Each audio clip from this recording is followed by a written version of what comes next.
All right, we're recording. And Ez, if you can tell us who you are and what you do. My name is Ez Powers, and I'm a boudoir and wedding photographer out of Chicago, Illinois. Awesome. And that's and you've gone through a few iterations with your work as a photographer too. Is that correct? Yes. And I know I'm particular. I get stuck on a certain project that you've done too. And so I actually want to ask you what like what do I want to ask? um so like the boudoir work, like what has kind of been the I guess kind of impetus, and then also the transformations kind of that have led to boudoir specifically. So I started a project in 2014, which you were a part of, Mm-hmm. and I started photographing nude bodies minutes after they've woken up in the state they've woken up in before they do anything to themselves or society. Mm-hmm. And that project picked up steam pretty quickly and went viral and did really well on the internet for a long time. And it just sort of pushed me into the boudoir section of photography. And I learned I was doing my project for donations only, Yeah. but I turned it into a business over time because I realized that the way I do my sessions, people will actually pay me to do that. Yeah. So I started selling boudoir sessions, and I'm in the middle of moving into a possible studio space. Nice. So that's really exciting and nerve-wracking at the same time. And I just want to say too, like uh yeah, I totally get that about like, here, take my money, because like I just want to add specifically those sessions. Like I've been behind a lot of lenses, and you always come up first with this, because a lot of times behind a lens I've had everything from a feeling of kind of the kind of vulnerability that gets taken advantage of in a lens, to like just straight up panic. I'm pretty sure I've blanched in front of quite a few lenses, and it's because of the way their lens is looking at me. But I remember I woke up like this. I mean, yes, there are naked pictures of me on the internet, and and the reason why I did it is because this amazing project, like you asked us in the beginning, like where we were on a scale of 1 to 10 as far as how we felt in our bodies, and then also at the end. And I found it absolutely empowering. I also found like a feeling of not being alone, because you weren't just taking from my body in those sessions, if that makes sense. And it I was was just in that like, span huh? too. I was What's in that? like what I like to do is like with those sessions, I don't want Mhm. people to feel like it's a photography session so much as Yeah. a self-love session. Yeah. And so it's interesting that you've gone to Boudoir too now, because this is a place where like you do see a lot of reclamation of sexual power, and just like even just like these feelings of self-beauty and stuff. So would you be willing to talk about that? Hopefully I'm not imposing too much No, on not that. at all. This is my bread and butter. I love talking about this stuff, and that's why I'm specializing in it as a career. So um, basically, like with each of my boudoir sessions, the process is very much self-love filled.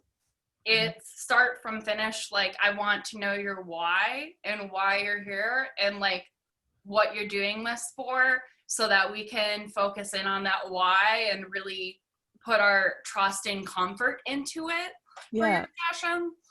Whereas a lot of boudoir photographers are just having their clients show up for hair and makeup, throwing them into the scene right away, and then selling them products right after.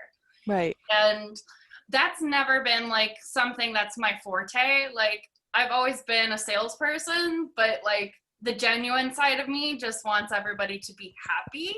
Yeah. I wanted to tweak that process a little bit and add in some more personalization to it to make people feel more comfortable in my studio. Absolutely. And I think that really comes through in your images too.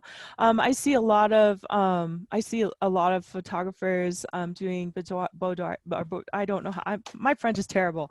But these, these kinds of shots, and sometimes they're very beautiful. It's kind of like when someone sings a power ballad or a duet, and it sounds real pretty, but you can tell they're not feeling the song.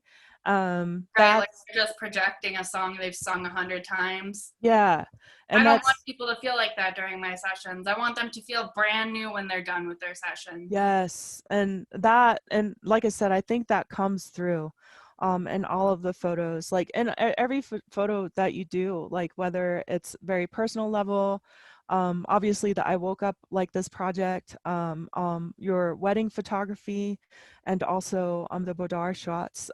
They're just like they're just so incredibly powerful, and it's just like I feel like it's a place a lot of photographers can't reach, or don't even make efforts to in people, I mean, there are a lot of photographers that are like, tell me your deepest, darkest, saddest thing, and that's where they shoot from, and that, Right. And cool. there's a lot of boudoir photographers who end up playing therapists for their client in the middle of Mhm. like getting ready. Like something will slip out and they'll start saying how nervous they are. And then like it's Mhm. on you to make the client feel like they're at home and they don't have to be nervous in front of your camera. Yeah. And a lot of that has to do with my interview process that I stole from I Woke Up Like This. Hmm. I mean, my boudoir brand is named I Woke Up Like This. I didn't change the name, but the process is more sales driven now, so Yeah, that I can make a living. that's But fair. it's the majority of the process is building up a relationship with my client so that they feel 100% comfortable, not only being in front of my camera, but like investing in their products and Hmm. like their prints and their files. Like, I don't want somebody to just do a session for the sake of doing the session, even though some people do. Some Right. people want that experience of getting all dolled up and just shooting, and they don't need the files. But like my clients, they need the files. Like it's a Okay. part of their history after they're done. Yeah. Like they document their body in a way that they haven't documented it in their entire life, and that's significant and should be invested in. Absolutely. And I absolutely agree with that. That's why I wanted to talk to you, because, a lot of photo shoots aren't empowering. Um, uh, It's hard because you have to be the right person to do it. Like you mhm. can't just have a good eye. You can't just be good at sales. You can't just like you can and you can run your business that way, but like you're Mhm. not connecting with your clients and you're not building a loyal community following when you're doing that type of thing. Like you're doing it more for the money than you are doing it for like the wholesome benefits of your clients. And a lot of my work is a lot more effort than what I'm getting paid, but it's enriching in a different way because I get to know all these beautiful, strong, independent, different identities, queer people, Black, brown, and indigenous people, fat people, disabled people, all sorts of different intersections come into my studio because they know that I'm aware of those certain topics Yeah. and that I'm not going to fudge up like the next photographer might when it comes to talking about that type of thing. Right.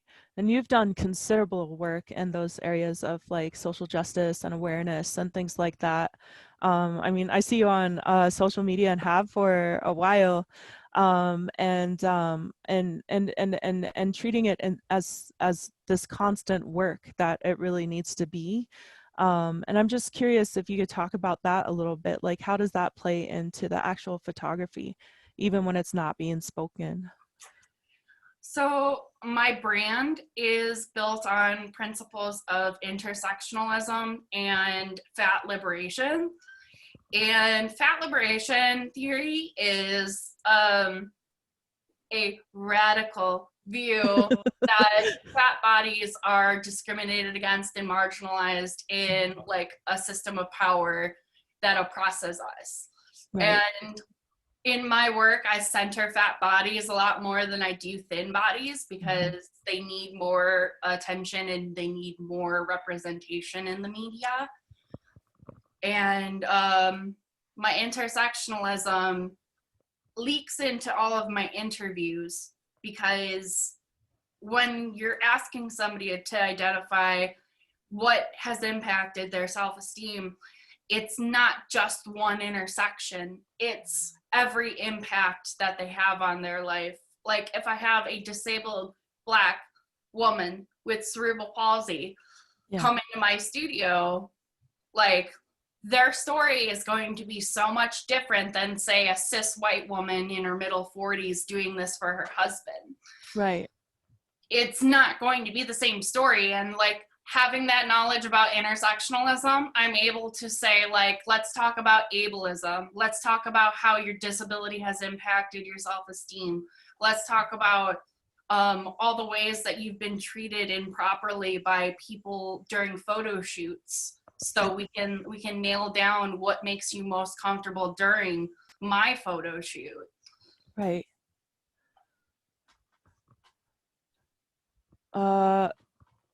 Sorry, there was a pop-up that came up and I'm like, no. My computer is trying to do these things it usually does when it's off at night, and don't do that. Anyway, yeah, neither here nor there. These don't get edited.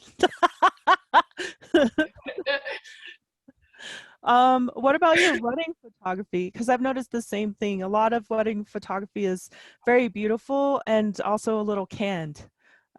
Yours aren't. I approach weddings very photojournalistically because my roots are in photojournalism from like years of being the high school photojournalist editor. Mm-hmm. So, or not editor, editor's assistant. That was given to a guy who was a senior, so I wasn't cool enough to be the editor. But I still got to photograph all the plays, all of the live musicals, all the sporting events, different community events like basketball games and stuff like that. Just like a lot of different action and movement going on. So I've had a lot of practice in my earlier foundational years with capturing movement and focusing in on candid moments versus trying to pose somebody to be stiffly perfect and like telling them everything down to like where their hands should be. Yeah. And like making someone feel like they're like stuck like glue in a position for their wedding portraits. And I don't want that. I don't want anybody to feel like uncomfortable during their wedding portraits. It should be a very fast, happy, candid, and just a few poses for family. And that is like my mixture for family, for approaching weddings. I do direction-based posing, which is like giving them movements to do together versus saying like, go stand there and put your arm on your hip and look at me and smile. I just like, I've never been that type of photographer.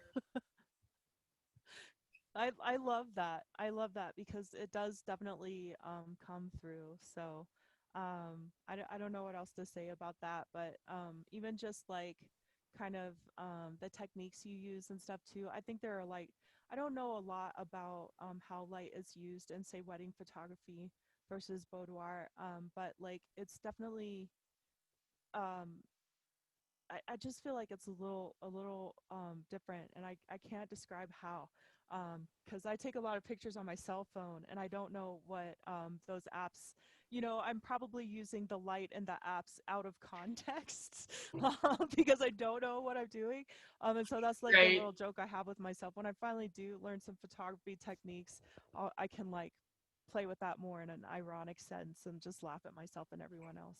Um, Yeah, a lot of my lighting is just like a lot of it's natural lighting. yeah, I've got fibromyalgia and endometriosis, and that equals to someone who doesn't want to carry around 50 plus pounds of gear. yeah, And like, in order to carry around strobe lights and flashes and lighting stands and dolly and all of that stuff, yeah, like, it just becomes too much for me. So like, yeah, I will hire somebody else to do my receptions for me when they book more than like 8 hours of time with me, yeah, so that I can provide my clients with that off-camera flash yeah. look to their reception. But it will never be me. Right.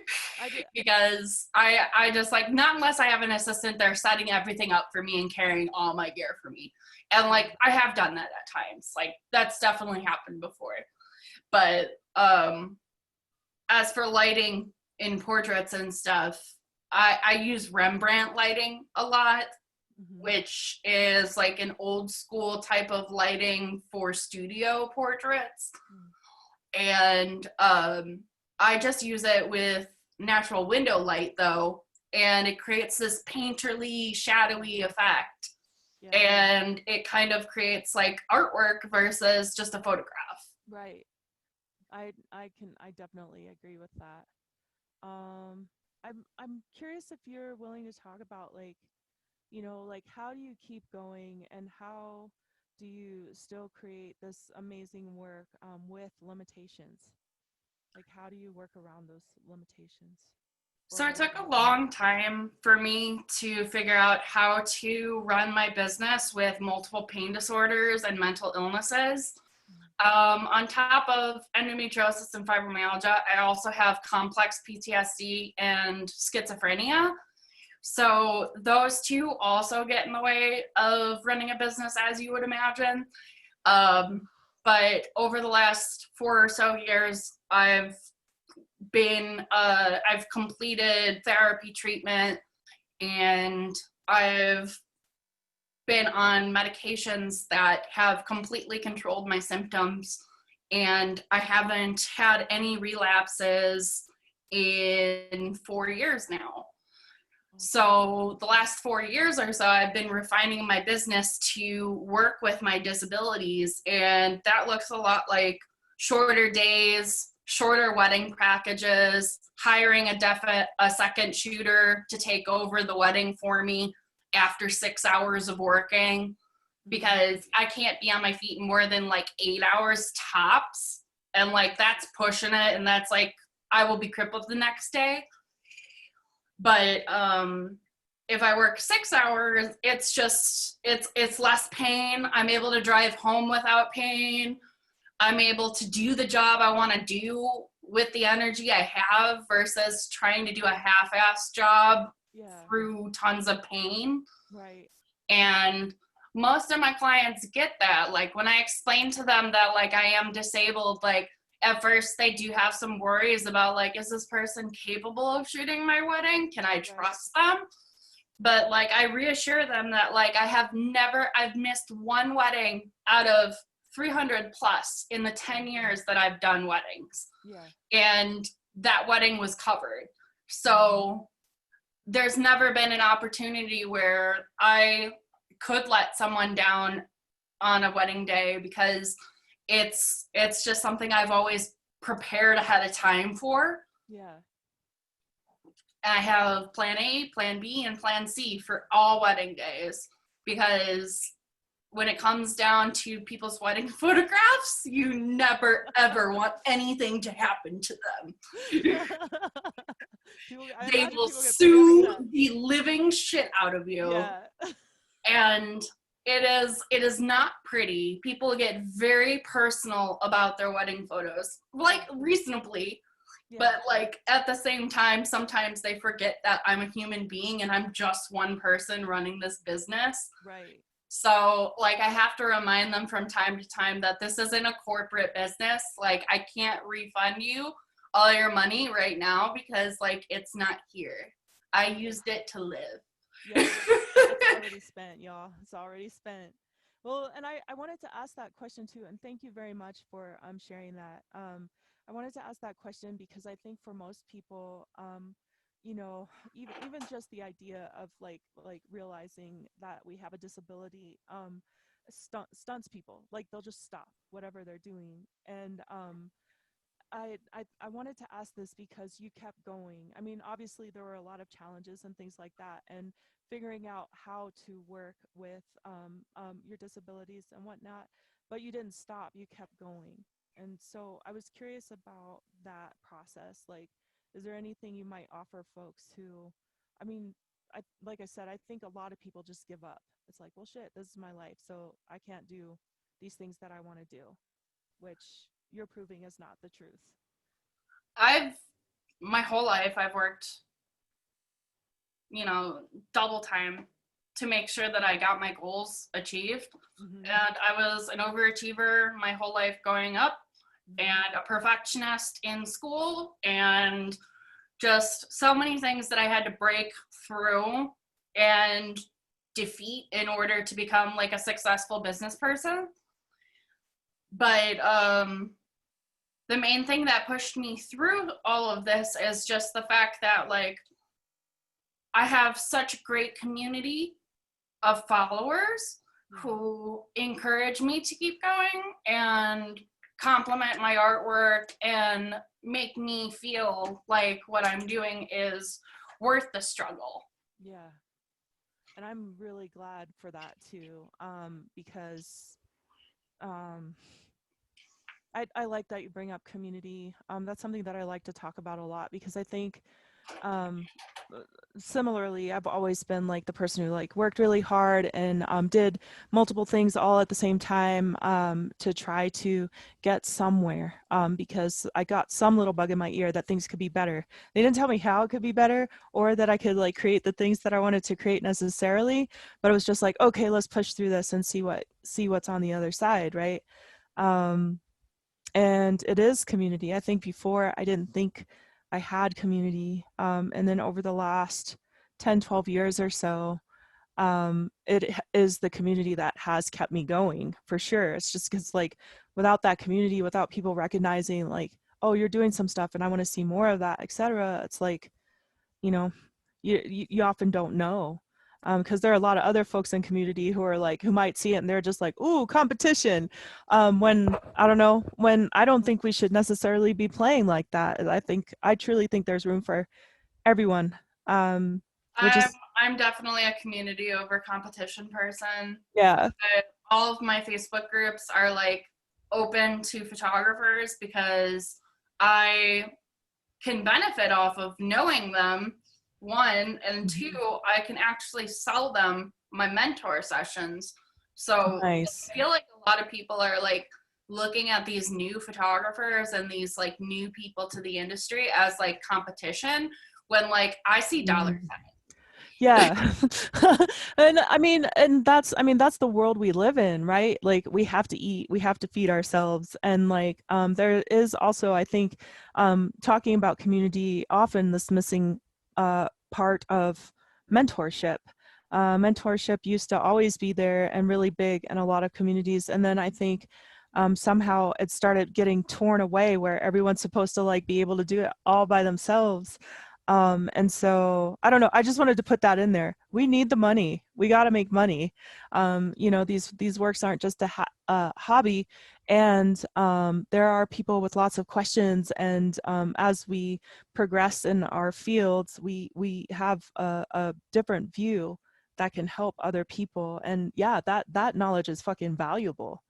It is very Yeah, valuable. I just finished up a course for a pretty prominent boudoir photographer in the community. She Mm-hmm. has an educational platform, Mm-hmm. and she hired me to do a course on ableism. So Mm.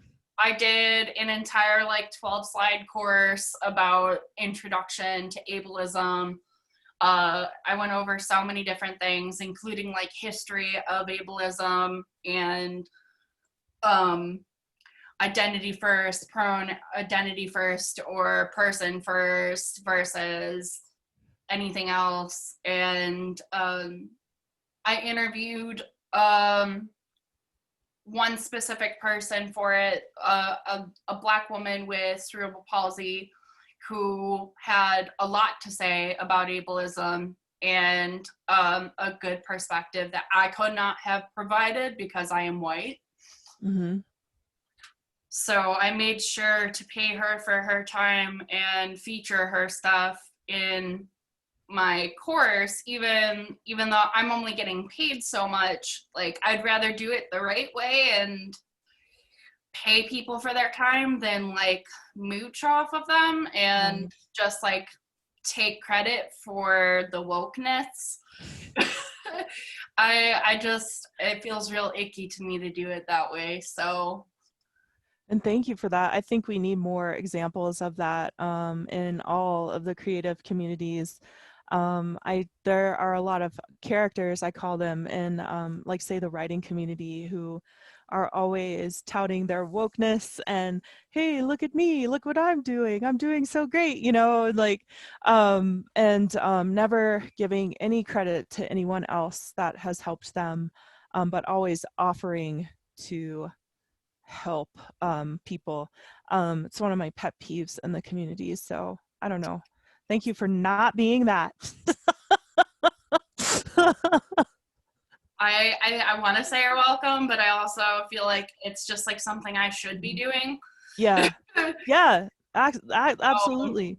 And I mean, that's exactly the thing that sets you, in my book, it sets you apart, and why I want to talk with people like you all the time, and not some of these other folks. It's not that they don't have value to add or anything like that. It's just a certain kind of blindness that happens. And, I can see like the want to move towards being woke or whatever. But it's just It like, just takes years. It takes yeah. absolute like so much time to even jokingly call yourself woke, because Mm-hmm. like there is no such thing as woke. You're always learning how to be more Mm-hmm. accommodating, inclusive, and Mm-hmm. moral towards everybody around you. Yeah. And like these are some tools for it. Intersectionalism. Like Yeah. I do mentor sessions with photographers about the interview process that I have, Yeah. and I explain it to them so that they can incorporate it into their own self-love centered businesses. Yeah. Um, and I forgot where I was going with this. I bet it'll come back. Because Don't come back around. we're talking about community, and in my head I see a lot of diagrams sometimes. So I'm thinking about community amongst photographers, and then also clients, and then also now mentors. And now you're also talking like other professionals in the field too. And so it's just like, I feel like you're a major contributor in all these ways, and like these overlapping ripples. That's really neat. And you know, That's validating to hear, because I never feel like I'm doing enough. It's just the perfectionist in me. I never feel like I've completed a task truly. Like I can always make it better. I can yeah, always improve on client communications or the process I'm shooting or my studio space or the way I'm advertising or my portfolio or the million things you can do for your business to just yeah, make sure that it's up to date with 2020 and not like ableist or homophobic or transphobic, God mm-hmm, forbid. mm-hmm, Like as a non-binary person, like the majority of my clients for wedding photography are gay people. mm-hmm. Um, I haven't worked with a straight couple in 2 years. That makes me really happy for some reason, because yeah, most wedding photography we see is so cis het, and cool, that's cool, whatever, but like there's just like, you can always tell the psychology of a photographer by the photographs they take, I think, if you're really looking. And it's really helpful. And I know I'm thinking of some other folks too, but their names aren't coming to mind super readily. I just really appreciate, like, not the folks who are just, I don't want to say arbitrarily, because they see the need to add more queer and people of color and folks with disabilities and things like that. But it's almost like, you know, they're adding it for the sake of adding it, where this is different. It's like you actually give a shit. I You live to know, research this stuff. Like, my favorite nerdy activity is to read the Fat Studies Reader and learn more about fat phobia right now. yeah. I have studied racism for the last 5 years, Hmm. and since Ferguson, so maybe longer. I can't remember how long ago that was, but Ferguson was the first event that opened my eyes to systemic racism and Hmm. helped me become a little bit better of an ally towards my Black friends and Hmm. my brown friends and my disabled friends who are all victims of the police. Hmm. And thank you for that. I admire that a lot. Um, is what else is going on in your world right now that you want to share? Oh, gosh. Nothing outside of the studio location. Like, I'm in the middle of pitching a business loan presentation to somebody so Hmm. that they will give me all the money I need up front to run the business for 6 months Hmm. and give me like a cushioned amount of time to get everything started and start processing my marketing and connecting with people in the community to create a brand ambassador team, which is going swell. There's a lot of people that want free shoots, but there's Yeah, not a lot of people that match the requirements for my ambassadorship. right. So you have to I like keep looking for the right people. Yeah, I'm trying to make sure like it's a diverse crowd of people and that they have a social media following so Hmm. that they have an easier time selling Hmm. and making some money, because all of my ambassadors get 15% of the sales that they bring to me. That's awesome. That's generous. That feels like it's generous. Is that a generous number? It's usually like Yeah. 5 or 10% for other Hmm. people, but like Yeah. I really value when people bring me referrals, because like it's not just like a guaranteed booking. It's another client that's similar to my ambassador. So Hmm. someone who fits my mold and my morality and my business ethics. Like, I know that client is going to be like a good person if they're coming from so and so. Have you always been wired that way as far as like building community? Um, yeah, I'll just leave it open. I've I was actually like the biggest recluse and introvert and terrified of people and had horrible social anxiety until I was like 14. Hmm.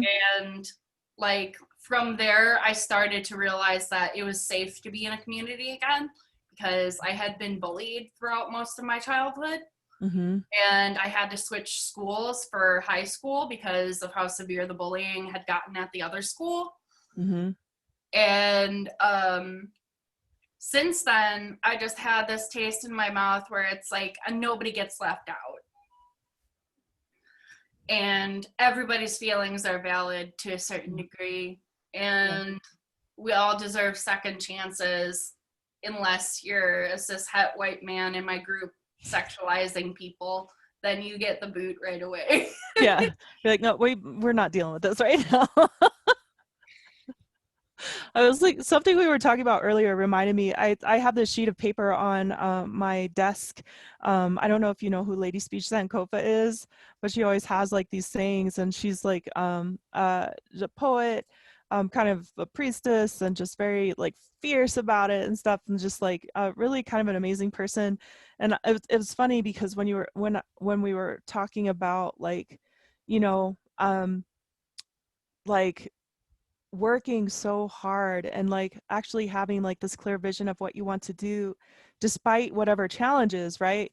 And I was staring at this. It says, I want it, I claim it, I work for it, I take it, I own it, it's mine.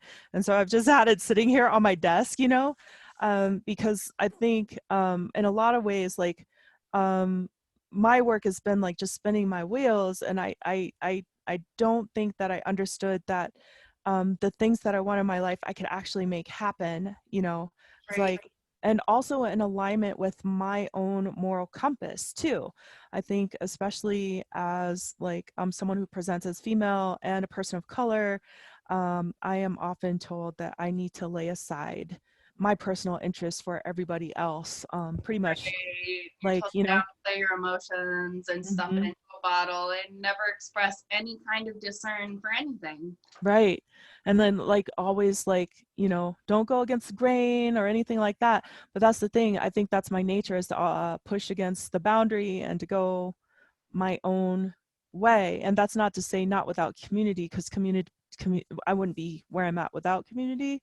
But just like I what I'm trying to get at is just like there's so many people I admire, and you're in that bank, because it's just like you just hold really true to your moral compass and your values, and also are very honest about like you know, the business part. Like the business part needs to happen, and so like that's the other part of the message I've received, is like, yeah, you can do those things, that's really great, good job, right? But is it right for you to receive, you know, monetary, uh, you know, money for the work that you're doing? Because let's be Right. real, it's work, right? It's work, and maybe, I woke up late for these sessions. Like, if I could go back, I would charge like at least 250 to 500 a head, uh, yeah, which because is generous, which which is, is less than my going rate for everything. But yeah, um, the amount of work that it took, the flying to different cities, mm-hmm, the translating the interviews and the blog posts and proofing them and editing all of those images. yep, I just like, I will never trade those experiences for anything, because that was like a highlight point of my life, because yeah. like bullied me always wanted to be popular. And like finally everybody was like, wow, look at your work, you're great, I want to be your friend, everybody likes me, type of deal, which went away pretty quickly. Oh, damn. Well, Because I don't know. You're still high in my book and always will be. So I want to know ways of supporting your work, and like how do people get in touch with you, and all of that.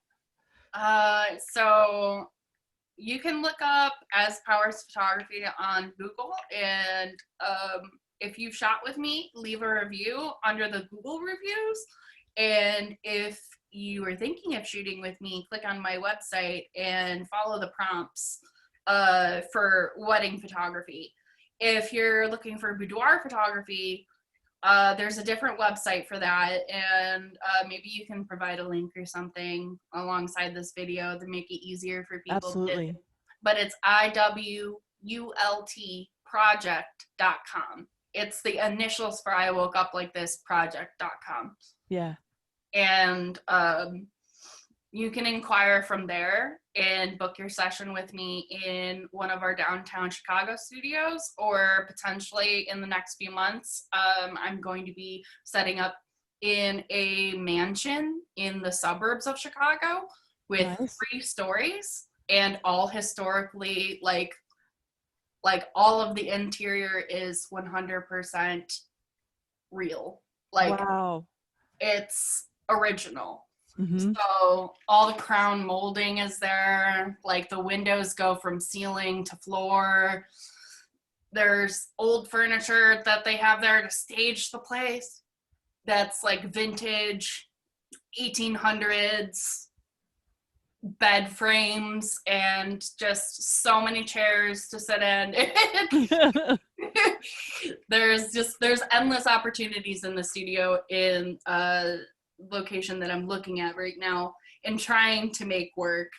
Um, just a matter of getting that business loan. And then I'm really going to be working hard for the next 6 months to try and like stay in my studio and renew my rent. I don't have good credit right now because of medical bills, and as a result, like I cannot rent my own studio. Okay.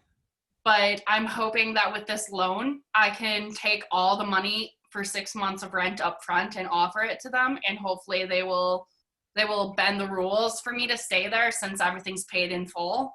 Yeah. Awesome. And I hope all that happens. And yeah, if there are other ways for folks to support in those efforts, send me a message and I'll add that to the bottom of this YouTube video. Are there any things you'd like to add?